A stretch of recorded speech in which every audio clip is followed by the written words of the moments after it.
아멘. 저는 오늘 이 본문의 말씀을 가지고 온전한 그리스도인이라는 제목으로 말씀을 전하고자 합니다. 기도하기를 좋아하지 않는 어떤 성도가 있습니다. 기도하기를 좋아하지는 않지만 그렇다고 해서 또 믿음이 없는 것도 아닙니다. 다만 기도하지 않는 이유는 기도할 필요를 느끼지 못하기 때문입니다. 왜냐하면 나는 무슨 일을 만나도 어떤 일을 만나도 감사할 자신이 있고 기뻐할 자신이 있다는 것입니다. 나는 하나님께서 주시는 어떤 상황을 만나더라도 감사할 것이고 또 그 하나님을 예배할 것이니 굳이 기도하지 않아도 된다라고 말씀하는 성도님들이 있습니다. 어떻게 보면 맞는 말 같기도 하고 좀 이상하게 들리기도 하고 헷갈리기도 합니다. 만일 성도님들 가운데 아는 분이 이렇게 말씀하신다면 뭐라고 조언을 하시겠습니까? 또는 여러분들의 그 순원들 가운데 나는 하나님의 뜻을 따라갈 것이니 항상 기뻐하고 감사할 것이니 굳이 기도할 이유가 있겠습니까? 라고 하시는 분이 있다면 무엇이라고 조언을 하시겠습니까? 우리는 속지 말아야 합니다. 그렇습니다. 우리는 속아서는 안 됩니다. 특히 누구에게 속아서 안 되는가? 바로 자신에게 속아서 안 된다는 것이죠.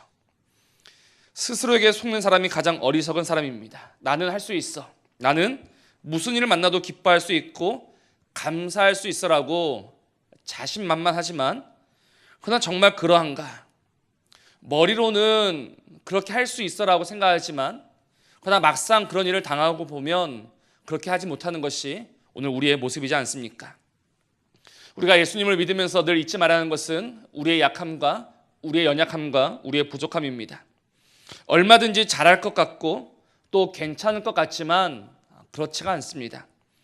그래서 고린도전서 3장 18절 말씀은 이렇게 말씀합니다. 아무도 자신을 속이지 말라라고 합니다. 아무도 자신을 속이지 말라. 또 고린도전서 10장 12절 말씀 보면 그런즉 선줄로 생각하는 자는 넘어질까 조심하라 이렇게 권면하고 있죠. 선줄로 생각하는 자는 할 수 있다고 생각하는 자는 반드시 넘어지게 되어 있습니다. 그러니 우리는 더욱 스스로를 다잡으면서 기도해야 합니다. 왜냐하면 우리는 참으로 작은 자들이기 때문에 그렇습니다. 우리는 참으로 연약한 자들입니다. 그래서 우리는 기도하고 또 기도합니다. 그래서 그 기도 가운데 우리를 향하신 그 하나님의 온전한 뜻을 알게 되고 정말 그 하나님의 뜻에 따라서 조금씩 살아갈 수 있게 되는 것입니다. 기도하지 않으면 하나님의 뜻을 알 수 없습니다. 기도하지 않으면 하나님의 뜻을 안다고 하나 그 뜻대로 살아갈 수가 없습니다. 그러니 정말 기도하는 가운데 하나님의 뜻을 깨닫고 그 하나님의 뜻을 따라가는 저와 성도님들 되시기를 먼저 주님의 이름으로 부탁을 드립니다. 그렇다면 오늘 말씀에서 보여주는 하나님의 뜻은 무엇입니까? 오늘 이 본문의 말씀을 보면 우리를 향하신 하나님의 뜻이 무엇인지 잘 나와 있습니다. 오늘 4절 말씀이죠. 우리를 향하신 하나님의 뜻에 대해서 이렇게 말씀합니다. 4절 하반절 말씀에 이는 너희로 온전하고 구비하여 조금도 부족함이 없게 하려 함이라 라고 말씀합니다. 오늘 우리를 향하신 하나님의 뜻이 무엇인가? 너희로 온전하고 구비하여 조금도 부족함이 없게 하는 것입니다. 쉽게 말해서 하나님은 정말 오늘 우리가 온전한 자들이 되기를 원하신다는 것입니다.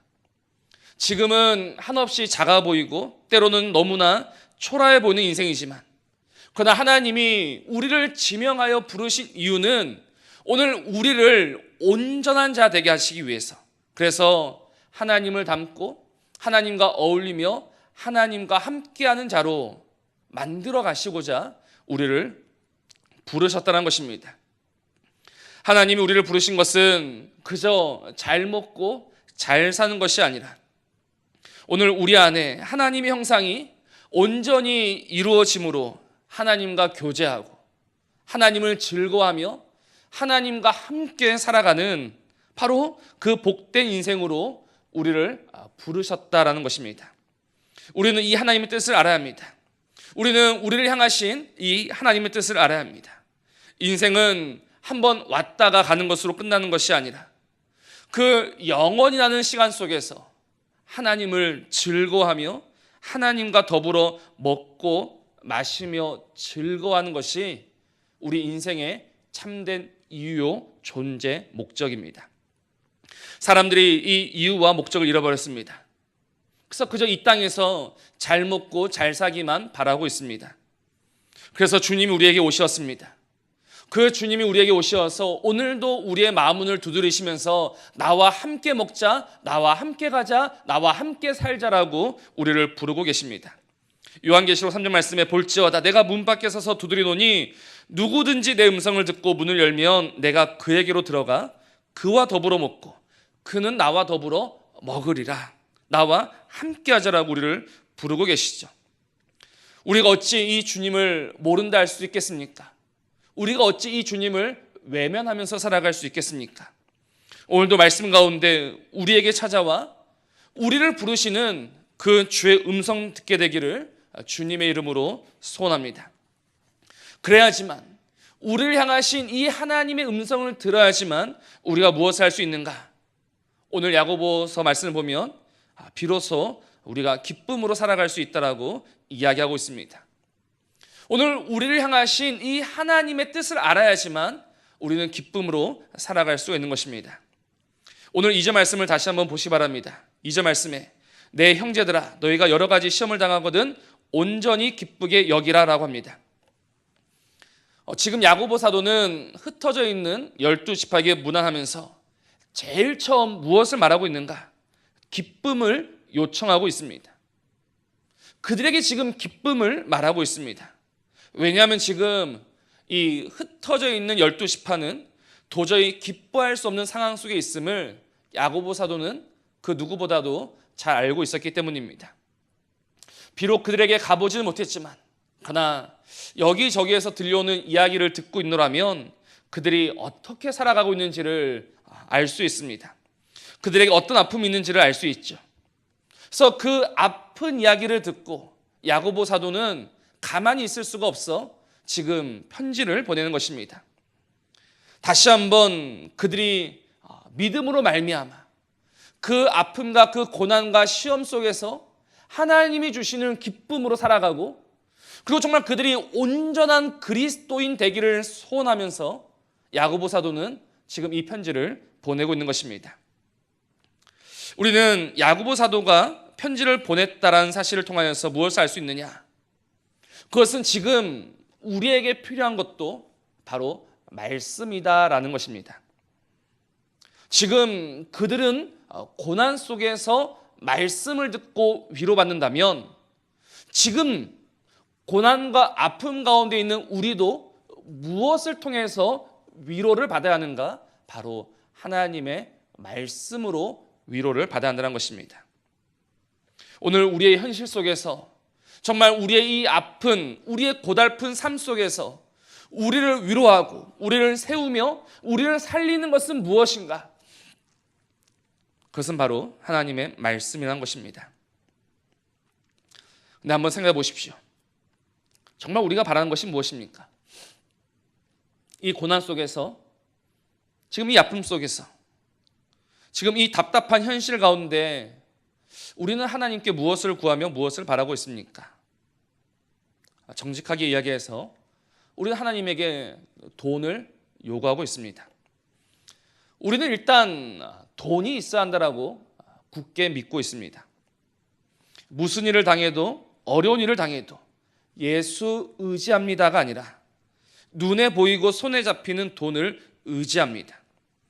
돈이 있으면 안정감을 느끼고 돈이 없으면 또다시 불안해하는 것이 오늘 우리의 모습입니다. 이는 하나님을 아는 자와 모르는 자 사이의 차이가 없습니다. 예수님을 믿는 자와 믿지 않는 자 차이가 전혀 없습니다.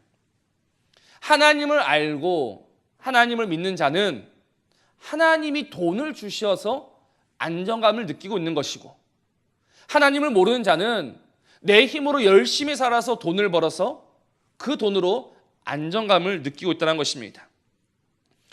돈이 어디에서 왔느냐의 차이만 있을 뿐이지 오늘날 신자와 불신자 간에 모두 돈으로 안정감을 느끼고 있는 것이 사실입니다. 이런 현실을 두고 최영삼 신학자라는 분은 오늘날의 교회는 지붕 없는 교회와 같다라고 꼬집은 바가 있습니다. 지붕 없는 교회가 무슨 말입니까? 분명 세상과 구별되는 벽이 있고 기둥이 있고 문이 있습니다. 그래서 그 모진 세상 속에서 정말 여기서는 더 이상 소망이 없다 하여서 그 문을 열고 교회로 들어왔는데 지붕이 없으니 어떻습니까? 똑같이 비를 맞고 똑같이 바람을 맞고 있다는 것이죠. 즉 지붕 없는 교회는 교회가 아닙니다. 지붕 없는 교회는 여전히 세상일 뿐입니다. 근데 오늘날 우리 교회가 바로 그러하다는 것입니다. 오늘 우리에게는 어떤 다름이 있습니까? 오늘 우리에게는 어떤 차이가 있습니까? 세상은 돈으로, 물질로, 재정으로 안정감을 느끼고 기뻐하고 있을 때 교회는 그 돈으로 안정감을 느끼고 교회는 그 돈으로 만족하며 교회는 그 돈으로 만족할 것이 아니라 하나님이 주시는 말씀으로, 말씀에서 힘을 얻고 말씀에서 위로를 받고 그 말씀에서 안정감을 찾아야지만 비로소 교회라고 할 수 있는 것입니다. 지금 흩어져 있는 12지파에게 야고보 사도가 문안하면서 정말 그들에게 필요한 것이 돈이었더라면 아마 어떻게 해서라도 그 돈을 마련해서 보냈을 것입니다. 예루살렘에 있는 성도들에게 연보를 받아서 또 주변에 있는 여러 교회들에게 힘을 합쳐서 그렇게 보냈을 것입니다. 그러나 그렇게 하지 않은 이유가 무엇입니까? 그렇게 하지 않은 이유는 지금 그 고난과 아픔 가운데 흩어져 있는 그들에게 정말로 필요한 것은 하나님의 말씀이라는 것을 보여줍니다. 그들에게 말씀이 있어야지만 그들이 기뻐할 수 있고 그들이 다시금 힘을 낼 수 있고 그들이 온전한 그리스도인이 될 수 있기에 야고보 사도는 흩어진 자들에게 무엇보다도 하나님의 말씀을 보냈다는 것입니다. 그리고 지금 저와 여러분도 바로 그 말씀을 듣고 있습니다. 오늘 우리는 이 말씀을 들으면서 정말 우리가 놓치고 있던 것이 무엇이었는지를 다시 한번 곰곰이 생각해 보아야 합니다. 왜 우리 삶 속에 기쁨이 없었을까?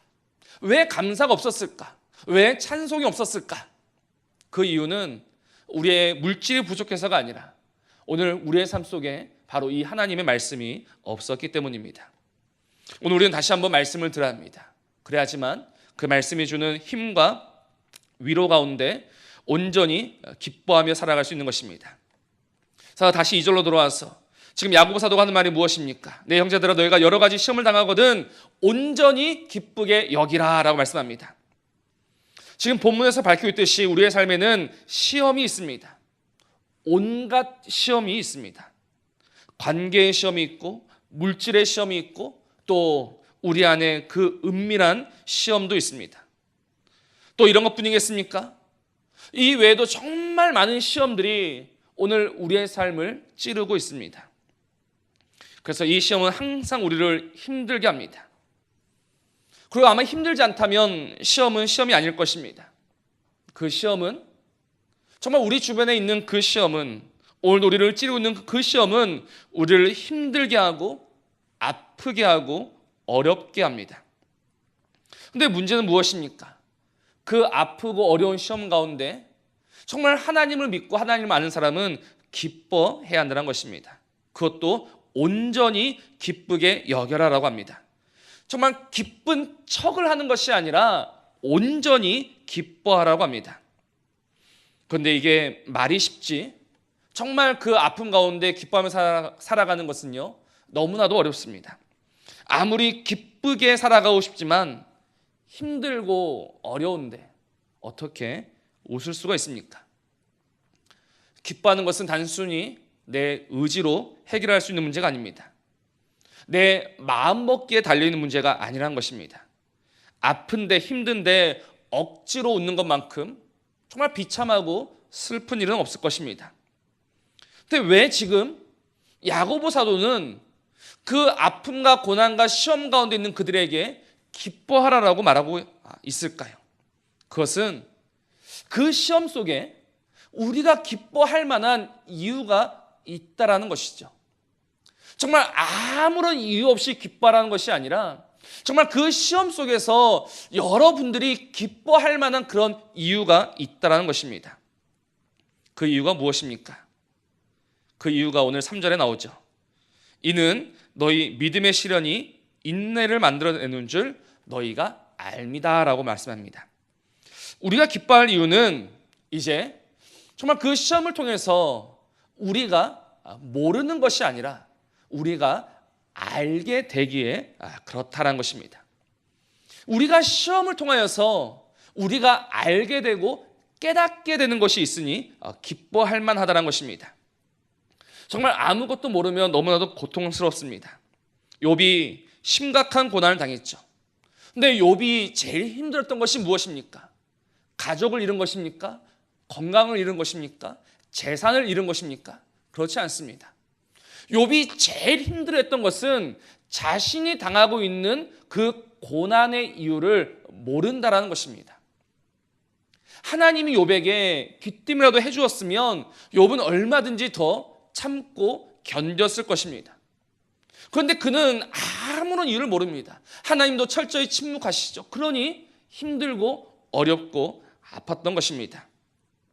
욥은 다른 그 무엇보다도 하나님의 음성을 들을 수 없음에 그는 괴로워했습니다. 그래서 이유 없는 고난, 이 이유 없는 고난은 참으로 괴로운 것입니다. 그러나 우리가 온갖 종류의 시험 속에서 우리가 기뻐할 수 있는 이유는요, 우리가 그 시험을 통하여서 무엇인가를 깨닫게 되고 무엇인가를 알게 되기 때문입니다. 우리가 무엇을 알게 됩니까? 첫째는 고난 속에서 우리에게 믿음이 있음을 비로소 알게 됩니다. 그래서 기쁜 것입니다. 고난이 기쁜 이유, 고난이 감사한 이유, 고난 가운데 찬송할 수 있는 이유는 우리에게 믿음이 있음이 비로소 보여지고 나타나고 확증되기 때문입니다. 하나님은 우리에게 믿음을 주셨습니다. 우리에게는 믿음이 있습니다. 그러나 믿음이 보이지가 않습니다. 손에 잡히지가 않습니다. 그래서 정말 이 믿음 때문에 우리는 오늘도 살아가면서 어떨 때는 기쁘고 어떨 때는 또 힘들기도 합니다. 나에게 정말 믿음이 있는가? 끊임없이 이런 회의가 우리 안에 일어나기도 합니다.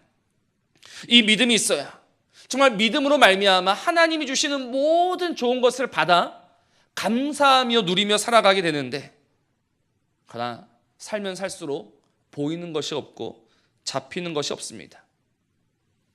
보이는 것이 없고 잡히는 것이 없으니 믿음이 없는 것 같습니다. 믿음이 없는 것 같으니 어떻습니까? 내가 속은 자요 불쌍한 자처럼 보입니다.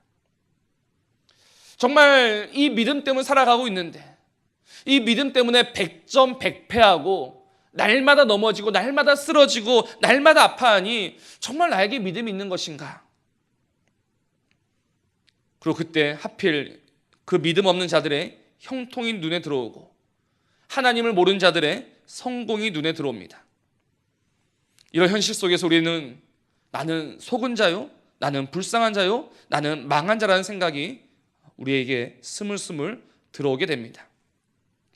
그런데 정말 내 안에 이 믿음이 없음으로 인하여서 나는 참 망했구나, 나는 이제 끝났구나라는 생각이 들 때 다시 한번 나에게 믿음이 있음을 분명히 보여주고 가르쳐주고 깨닫게 하는 것이 무엇이냐? 바로 하나님이 주시는 온갖 시험이다라는 것입니다.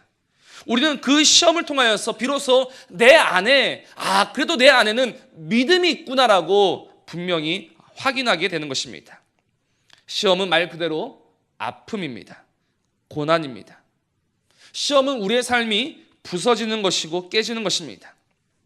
그래서 많은 사람들이 그 부서짐과 깨짐 속에서 무엇을 쏟아내는가?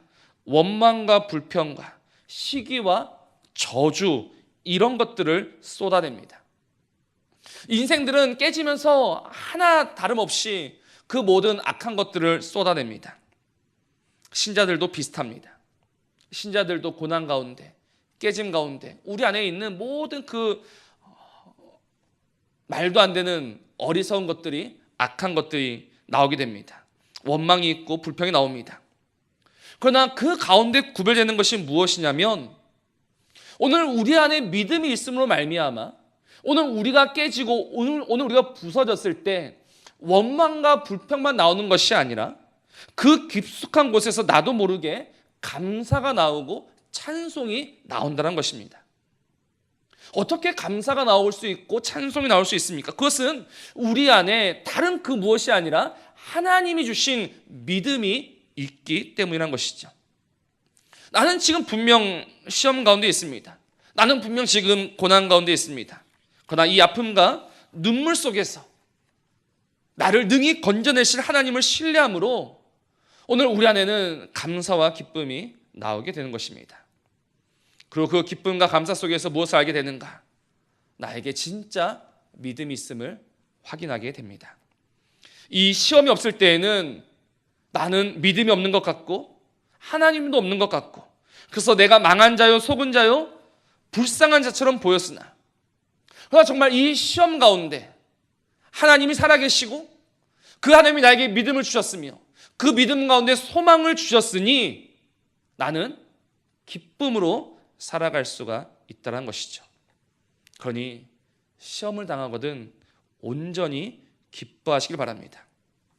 억지로 기뻐하는 것이 아니라 정말 이 시험 가운데 고난 가운데 나에게 이 믿음이 있음을 다시금 확인함으로 그 믿음으로 인하여서 기뻐하는 저와 여러분이기를 주님의 이름으로 부탁을 드립니다.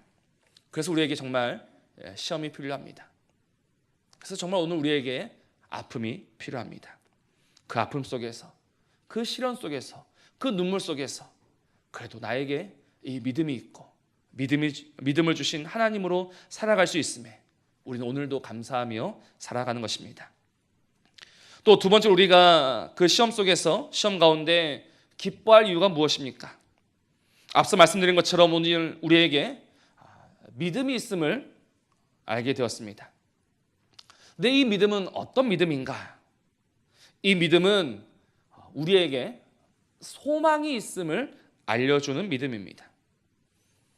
믿음이 없을 때는 우리는 소망 없는 자였지만 오늘 우리에게 믿음이 있음으로 말미암아 우리에게는 무엇이 있는가? 소망이 있습니다. 그 소망은 앞서 말씀드린 것처럼 우리가 온전하여 구비하여 조금도 부족함이 없게 되는 것. 지금은 참 작고 보잘것없고 초라해 보이지만 그러나 하나님이 우리 안에 두신 그 하나님의 소망을 믿음으로 말미암아 나는 온전하게 될 것이고 나는 모든 것을 구비하게 될 것이고 나는 정말 그 하나님으로 살아갈 소망이 있음을 우리는 믿기에 기뻐할 수 있는 것입니다. 근데 문제는 무엇인가? 이 믿음이 너무 자주 너무 쉽게 흔들린다는 것입니다. 정말 우리 안에 이 믿음이 계속해서 더욱더 굳게 세워지면 좋겠지만 흔들리고 넘어지고 때로는 부서지는 것이 우리의 모습입니다. 굳이 자세한 예를 말씀드리지 않아도 우리는 우리의 모습만 보아도 우리의 연약함을 인정하게 됩니다. 오늘 아침에는 정말 하나님을 위해 살겠노라 다짐하였지만 어느새 현실 가운데 타협하고 뒤로 물러서고 피하고 숨는 것이 우리의 모습입니다. 그러나 오늘 말씀 통해서 알게 되는 것은 정말 우리의 모습은 불안하고 연약할지 모르나 그러나 우리는 반드시 온전한 자가 된다는 것입니다. 우리는 모든 것을 구비하고 조금도 부족함이 없는 하나님의 사람이 반드시 된다는 것입니다. 그 이유가 무엇입니까? 지금 내 모습을 보고 있으면 한없이 부족하고 한없이 연약한 우리가 정말 하나님 앞에 온전한 그리스도인이 될 수 있는 이유는 무엇입니까?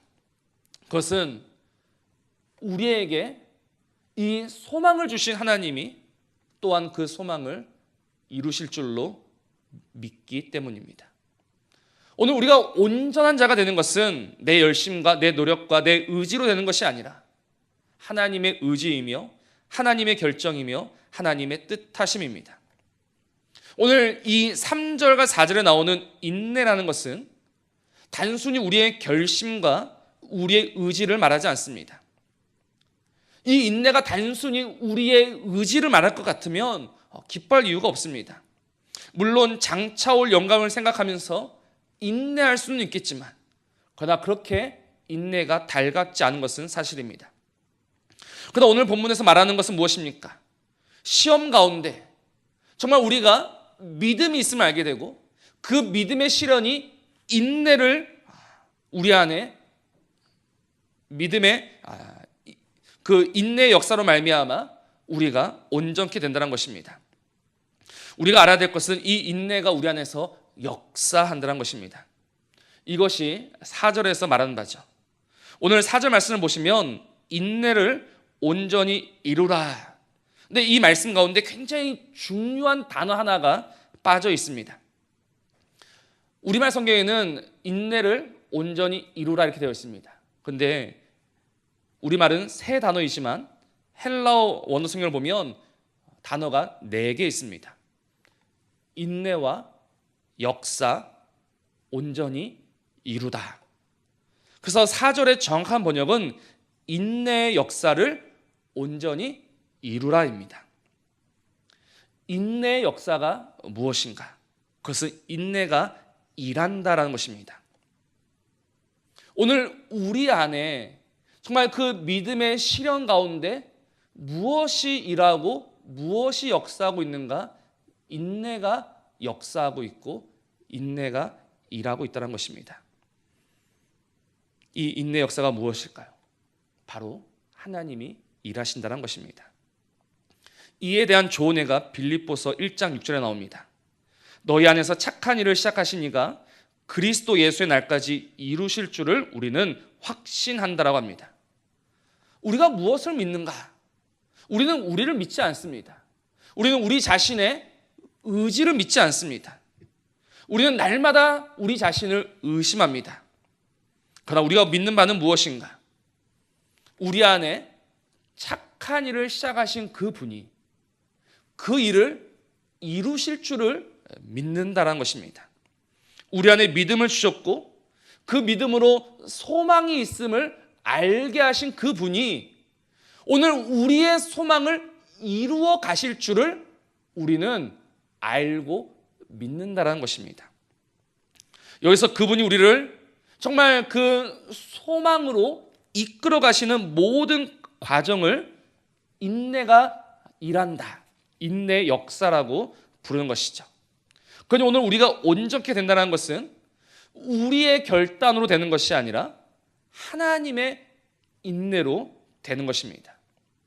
하나님은 얼마든지 우리를 거절하실 수 있고 하나님은 지금도 우리를 버리실 수 있고 하나님은 지금도 우리를 포기하시며 심판하실 수도 있지만 하나님은 그렇게 하지 않으시고 오늘도 우리 안에 다시금 믿음을 주시고 그래서 그 믿음이 인내가 되게 하시고 그 인내가 우리 안에 역사하게 하심으로 말미암아 우리를 하나님의 사람으로 만들어 가신다라는 것입니다.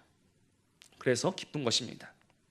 그 모든 시험 속에서 이렇게 흔들리고 저렇게 흔들리지만 그러나 우리가 기뻐할 수 있는 이유는 이런 부족한 불충한 나를 하나님이 포기하지 않으시고 버리지 아니하시고 오늘도 우리 안에서 일하고 계시니 오늘도 우리 안에서 역사하고 계시고 그리고 그 역사하시는 하나님이 반드시 우리를 온전한 자로 이루실 줄을 믿으니 기쁘고 감사하다는 것입니다. 기쁨의 이유는 다른 것이 아닙니다. 우리의 약함과 우리 연약함에도 불구하고 우리 안에서 역사하시는 하나님으로 말미암아 그 하나님이 이루실 줄로 믿기에 우리는 기뻐할 수 있다는 것입니다. 그러니 시험 가운데 흔들리면서도 기뻐할 수 있습니다. 왜냐하면 이 흔들림은 나의 마지막, 나의 끝이 아니라 그러나 이 흔들림을 통하여서 이 모든 아픔을 통하여서 다시 한번 내 안에 새 일을 이루실 그 하나님을 보게 되니 우리는 그래도 기쁘고 감사하다는 것입니다. 우리가 할 일은 이제 하나님께서 우리 안에서 역사하실 때 그 하나님을 쫓아가면 되는 것입니다. 그 하나님을 따르면 되는 것입니다. 그것이 바로 인내의 역사를 온전히 이룬다라는 말입니다. 지금도 거짓의 아비는 우리를 속이고 있습니다. 지금도 거짓의 아비는 우리를 넘어뜨립니다. 지금도 내 안에서 끊임없이 속삭이고 있습니다. 거짓의 아비가 늘 우리에게 하는 말이 무엇입니까? 끝났다로 말합니다. 이젠 다 끝났다. 넌 더 이상 기회가 없다. 넌 더 이상 그 무엇도 할 수 없다라고 오늘 우리에게 말합니다.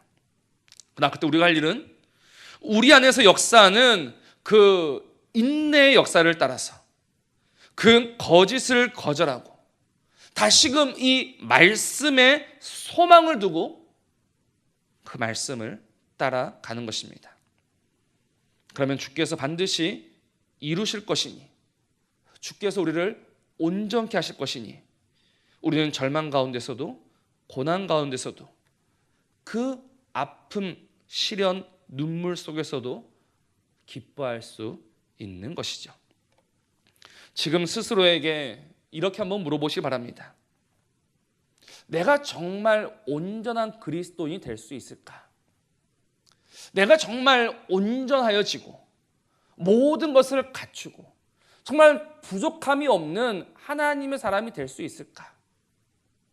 나는 정말 하나님으로 살아가며 하나님으로 만족하며 하나님으로 기뻐하며 온전히 하나님과 함께 할 수 있을까? 답이 무엇입니까? 정말 그렇다라고 말하고 싶지만 그러나 우리는 그렇다라고 말할 수가 없습니다. 또 나를 아는 모든 사람도 너는 안 되라고 말할 것입니다. 그러나 나조차도 안 된다고 말하고 나를 아는 그 누구도 그 어떤 사람도 너는 안 되라고 말하지만 그러나 우리를 보시면서 아니야, 너는 그렇게 될 수 있어라고 말씀하시는 유일한 한 분이 있습니다. 그분이 누구십니까? 그분은 천지를 지으신 전능하신 하나님이십니다. 그 하나님이 지금 나에게 말씀하십니다.